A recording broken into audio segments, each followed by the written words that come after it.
जय श्री राम। हेलो दोस्तों, आज हम बात करेंगे अपने स्वास्थ्य के बारे में।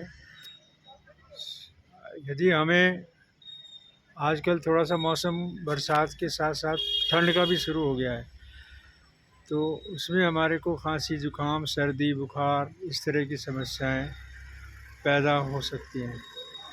उसके लिए हमें क्या करना है, अपने आप को इन चीज़ों से बचा के रखना है। और अगर खांसी जुकाम या ठंड लग गई है या बारिश में आप भीग गए हैं, तो उसके लिए क्या करना है, सबसे पहले अपने आप को बिल्कुल सुखा लें, कपड़े चेंज कर लें, बाल वगैरह बिल्कुल सुखा लें। और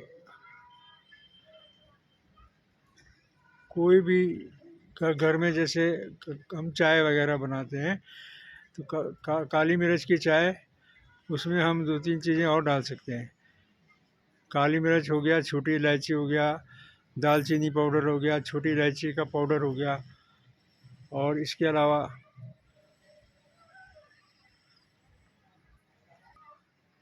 4-5 पत्ते तुलसी डाल सकते हैं। और पुदीना अगर है तो 2 पत्ते पुदीने के भी डाल सकते हैं इसमें। और उसको हम अच्छा तेज़ काली मिर्च डालकर, जो हमारे को आराम करे, गले में लगे, उसी से ही इसको हमें उसका फ़ायदा हो सकता है। इसके अलावा अगर हम सवेरे और शाम को, मतलब रात को सोने से पहले, गर्म पानी में, तेज़ गर्म पानी में नमक डालकर उसके अगर हम गरारे करते हैं तो उससे हमें बहुत लाभ मिलेगा।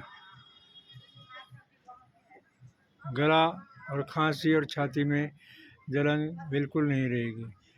और एक काम और करें कि 2 हरी मिर्च पानी में डाल कर रख दें।